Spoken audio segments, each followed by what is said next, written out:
So, after talking with some of you guys, I was kind of surprised that a lot of you share my love for Pontiac, a brand that was subject to the unfortunate dumpster fire that is GM upper management. And that management, paired with Wall Street not knowing when enough was enough, killed the legendary brand in 2010. There is much more to the story though, and some of the greatest cars of all time have been made by or been graced with the Pontiac badge. So why are they now nothing but history? So quickly, I'm just going to focus mostly on the performance and weirder side of things, not the whole history of the brand and the economic side of it. Anyways, let's just get into it. Our story picks up with Pontiac in 1963 with the release of a very special trim level for their honestly pretty standard Tempest coupe. The trim level was called the Grand Tempest option, and all it did essentially was shove a massive 6.4 liter quad barrel carbureted V8 under the hood that made 325 horsepower. This trim level name was very cleverly thought up, as the abbreviation GTO was purposely made to associate this Pontiac with the Ferrari 250 GTO. Now, I know that this is going to start a firestorm in my comments, but contrary to popular belief, this GTO is not the first muscle car. That honor, in my opinion, goes to the Oldsmobile Rocket 88. However, before the GTO, muscle cars were about as popular as that kid who wore the Minecraft sweatshirt to school. But after the GTO, it kickstarted the muscle car era in Detroit. So there is no arguing that this is the car that made muscle what it was. Without the GTO, there is no Charger, no Cuda, no Camaro, nothing. The GTO was so successful for Pontiac, they wanted in with a second muscle car. And so in 1967, out popped the Pontiac Firebird. Now, before I get obliterated in the comments again, I'm aware. On paper, it's a pony car. Just shut up, you're ruining the fun. Now, the Firebird came with many different engine options, from slant 6s all the way up to the same 6.4 V8 from the GTO, with most buyers opting obviously for the latter. Now, these two cars were to Pontiac back then what nostalgic nameplates are to EVs now. Absolute cash cows. Pontiac was making money hand over fist with these cars. However, like the Sopranos, all good things must come to an end, and Pontiac's muscle twins were no different. See, in the 70s, due to external politics, a gas crisis and an energy crisis at home meant that a 6.4 liter quad barrel carbureted V8 suddenly wasn't really a great everyday driver. However, Pontiac did catch on to this and started R&D on a new sports car, one that would go down in legend, the Fiero. Now, this car is actually on my dream car list, if I can find one that hasn't been burnt down to the ground. More on that later though. Now, the Fiero is such a cool car, as it was a real curveball from Pontiac. It used the 2.5 liter Iron Duke 4-cylinder in a mid-engine mount platform, and it made 93 horsepower, which, yes, I'm aware is not a lot. However, keep in mind, the Camaro of the same year with its 5 liter V8 was only making 190 horsepower, thanks to emissions regulations. So that 93 figure wasn't exactly terrible, but what it lacked in horsepower, it made up for in practicality. This Fiero got an EPA rated 50 Highway 31 city, which, keep in mind, was really good as it was during the times of very steep fuel prices, and the car was marketed as an everyday car you could have a little fun with to and from work,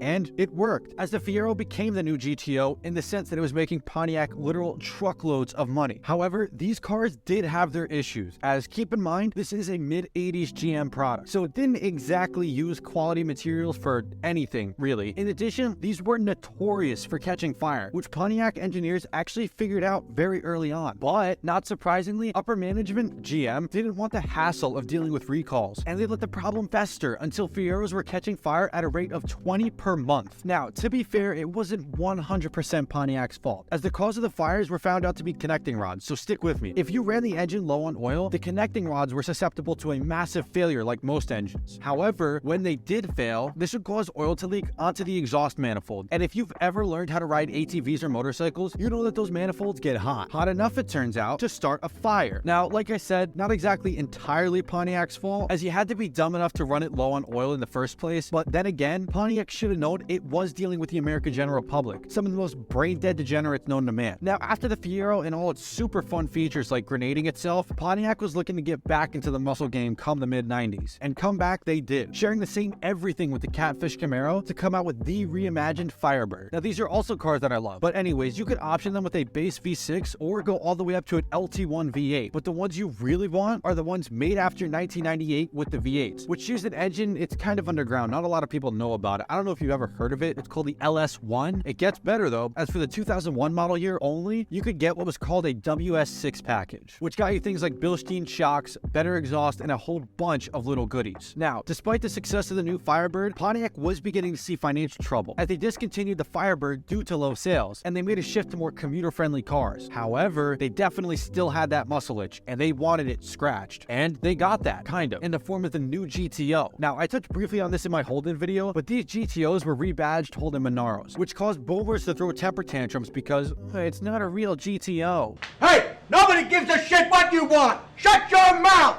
Who cares? It's a Holden on US shores with an LS in it. What more could you want? That wasn't it for Holden though, as they also brought the Commodore here in the form of the G8. And if you got the GXP trim, you were traded to a 415 horsepower LS3 4-door sedan in the US. We were even gonna get the Ute version in the States with the LS3 and all. But in the background, things were looking really bad for Pontiac. See, they had been losing money for a while now. Matter of fact, all of GM's brands and GM itself had been losing massive amounts of money. And by the time the G8 was announced at the beginning of 2007, the brand was in very dire straits. Now, they would have maybe been okay as long as, I don't know, say a massive banking crisis, the likes of which we haven't seen since the Great Depression happened, causing their parent company GM to average $71 billion in 2 years. Oh, wait, that did happen, didn't it? Honestly, round of applause for GM because it really takes a special type of stupid to mess up that bad. Anyways, after that, GM went to the only bank big enough to bail them out, the US taxpayers, and crawled in on hands and knees begging for a bailout. And a bailout they got. A bailout, by the way, that we are still owed for, as when the government sold its shares, they were in the red more than $10 billion.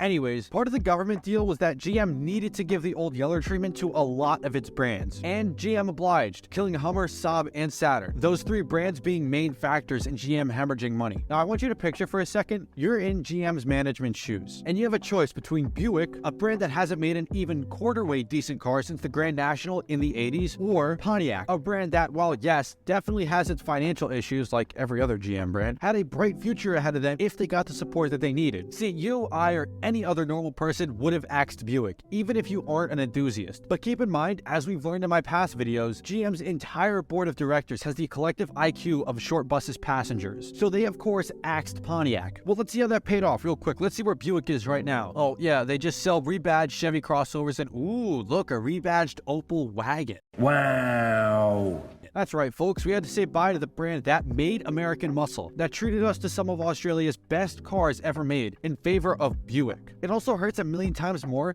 knowing that they're probably going to resurrect either the brand or some nameplate for some crap sedan or crossover EV. Screw this.